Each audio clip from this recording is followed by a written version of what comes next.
நேற்றைய தினத்திலிருந்து அந்த மாலையில அந்த 4 மணியில இருந்தே நம்முடைய காவல்துறை கண்காணிப்பாளர்கள் உள்ளிட்ட காவல் உயரதிகாரிகள் இந்த வேடநத்தம் கிராமத்தை மட்டுமே அங்கு மட்டுமே இருந்து இதற்கான எல்லா நடவடிக்கையும் எடுத்து வருகிறார்கள். ஆனா சிலர் அந்த ஒத்துழைப்பு, முழு ஒத்துழைப்பு கிராம மக்களிடமிருந்தும் அவருடைய குடும்பத்தாரிடமிருந்து இருக்கும்போது விரைவாக குற்றவாளியை கண்டுபிடிக்கணும் என்ற ஒரு முதலமைச்சரின் உத்தரவுப்படி காவல்துறை செயல்பட்டு வருகிறது. ஆனால் முழு ஒத்துழைப்பு அவர்கள் குடும்பத்தார் தந்திட வேண்டும் என்று நான் குடும்பத்தாரை அன்போடு கேட்டுக்கொள்ள விரும்புகிறேன். ஏனென்றால் யாரு எவரு என்பதை நாம் சல்லடை போல அடிச்சு உடனடியாக அதை சரி பண்ணணும், நாங்கள் கண்டுபிடிச்சு விடுறோம் என்ற உறுதியோடு காவல்துறை இருக்கிறார்கள். இன்னும் கொஞ்சம் முழு ஒத்துழைப்பு குடும்பத்தினார் தர வேண்டும் என்பதை தான் நான் இங்கு எல்லார் மத்தியிலும் கூறிக்கொள்ள விரும்புகிறேன்.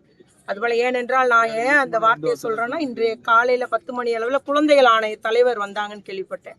ஆணைய தலைவர் மெம்பரு, குழந்தைகள் மாவட்ட குழந்தைகள் பாதுகாப்பு அலகு மற்றும் நம்முடைய தூத்துக்குடி மாவட்ட குழந்தைகள் நலக்குழுவினர் அவங்களுடைய தலைவர்லாம் வந்தாங்க. ஆனால் யாருமே அந்த குடும்பத்தாரை சந்திக்க முடியல, எங்களை சந்திக்க விடவில்லை என்று கூறினார்கள். அதனால நான் இப்போ குடும்பத்தாரிடம் தயவுசெய்து நீங்கள் காவல்துறையினுடைய நடவடிக்கைக்கு முழு ஒத்துழைப்பு தாருங்கள், உறுதியாக விரைவிலே குற்றவாளியை கண்டுபிடிக்க வேண்டும் என்பதுதான் நம்முடைய முதலமைச்சருடைய உத்தரவு. விரைவிலே குற்றவாளி கண்டுபிடிக்கப்படுவ உரிய தண்டனை வாங்கி தரப்படும் என்ற உத்தரவாதத்தை அவங்கள்ட்ட மக்கள்கிட்ட நான் இன்னைக்கு அவங்க தாய் தந்தை மற்றும் அவருடைய சகோதரியாரிட்டும் கூறிவிட்டு வந்துள்ளேன்.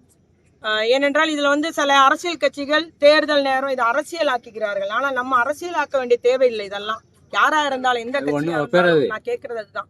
அரசியல் செய்வது இப்போ நமக்கு அவசியம் இல்லை. குற்றவாளியை கண்டுபிடிச்சு உரிய தண்டனை அவனுக்கு வாங்கி கொடுக்கணும். இந்த கோவை சம்பவத்துல 129 நாள் அவர் குற்றவாளிக்கு உரிய தண்டனை வாங்கி கொடுத்தது நம்முடைய முதலமைச்சருடைய ஆட்சி. அதுபோல நிச்சயமாக நம்முடைய காவல்துறை உள்ளிட்ட இதுல விரைவாக நடவடிக்கை எடுப்பார்கள், விரைவாக குற்றவாளியை கண்டுபிடிக்கப்படுவார்கள் என்பதை கூறிக்கொள்ள விரும்புகிறேன்.